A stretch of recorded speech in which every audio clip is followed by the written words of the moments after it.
It has been at least 6 hours of severe weather coverage. We've seen tornadoes, hail, unbelievably powerful winds moving across the state. We're glad to have you along. We have a lot to break down on the news side of things. Good evening to you. I'm Abigail Ogle.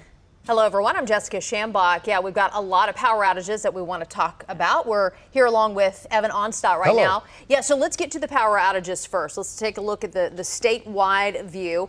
We're looking at almost 35,000 customers in Oklahoma without power, and you can see the highlighted areas there. A big number in southern Oklahoma and out in western Oklahoma as well. But if we bring it here to the metro specifically, I'm going to pull up Oklahoma County. We know the highest number in Oklahoma County right now, Edmond Electric has over 1,900 customers without power. And Abby, I know that you said there was a specific area where it seems that crews may be working in Edmond. Yeah, I was monitoring the National Weather Service chat, and it said specifically there at that 2nd and Bryant area, there are a lot of shops and restaurants over there. It seems that that area has lost power, that there in Edmond. But again, this is really widespread across the entire state when you're talking 84-mile-per-hour wind gusts that went through Norman. So it has been quite the night, and this information continues to roll in really every second. Yeah, and really the power outage is not surprising, as you mentioned. Not only do we see 84-mile-per-hour wind gusts confirmed down in Norman, but we also saw a wind of 70 miles per hour, low 70s, right here in the heart of OKC and up into the Edmond area. So, you know, a lot of times when we see this number here, for example, that can almost be behind what is actually happening. So the numbers might end up being higher than that 32,000 number or wherever it is at this point. There's a good chance that it's higher. And here's another good look at where we're seeing power outages, such a widespread. Basically, it's tracking the shape of the storm as it moved through. That's what we're seeing here right now. And so we'll continue to update Well, those. and I was going to say specifically in the Norman area, because we know that Damon was saying about 84-mile-per-hour winds in Norman. And so Norman at one point had about 1,800 customers without power. Right now, they've got that down to a little over 1,100. These are OG&E customers. And I'm looking at the restoration time on that. They're expecting by about 2 a.m. tomorrow. So you're looking at, a few more hours, several more hours for the Norman area to get the power back on for everyone. Speaking of Norman, let's take a look at what you saw tonight. This is hail in Norman. Clint Miller sending us this video in from southeast Norman. That's what it looked like this evening. We know our friends in Norman telling us it was basically raining sideways, so many lightning strikes.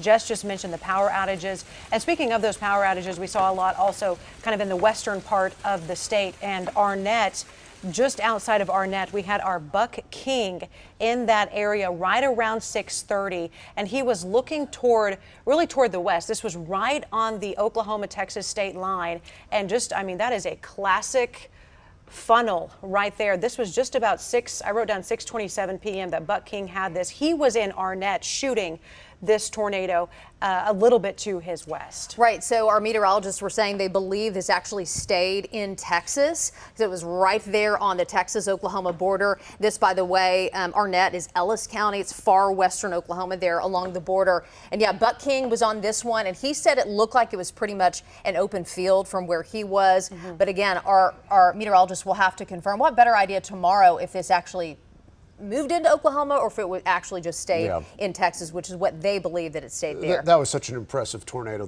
that we caught here live on the air. And this lowering that we had earlier for you, this was near Comanche, as we saw earlier today there. Now, we don't believe, I don't think at this point, we didn't have confirmation that it was on the ground at that point. Well, I will say that our storm chaser, Chris Lee, went through Comanche, and he said they had gone through at about 5:30. Oh, they did find some damage, didn't they? Right. He said they went through about 5:30, and then they came back about an hour later, and this is what they found. Oh, actually, this is from Lawton right there that we're seeing. But Comanche, he did say that there was some sheet metal that was over the road, some damage to a shed. But yeah, let's talk about this storm out in Lawton now. This was Comanche. This is actually a city. This is in Stevens County. So I think what we were just showing you, that Comanche County lowering, that's more the Lawton area.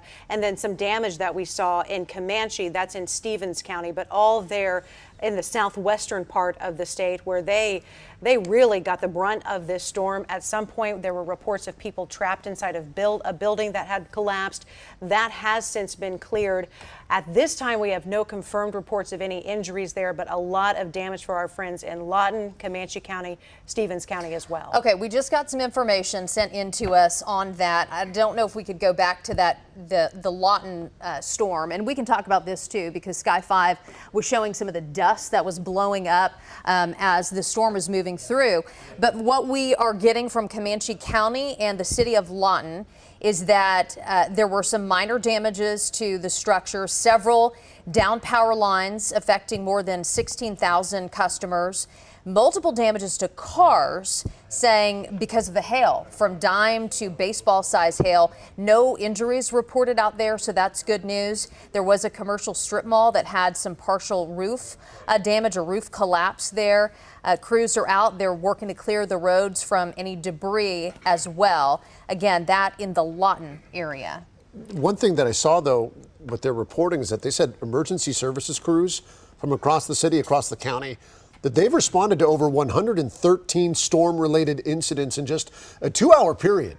And so they got busy there for quite a while today. Now, they do anticipate there in that area that a majority of the power customers could see their power restored by 11 p.m. So people out there, they're going to be in good shape here pretty soon as far as what their estimations are.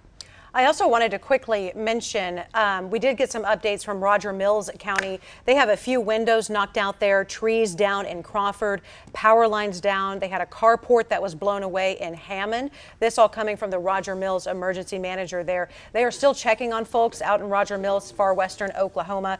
At this time, they don't believe they have any injuries. He's going to give me an update on that, but they do have damage. But the good news at this time, no reports of any injuries out in Roger Mills.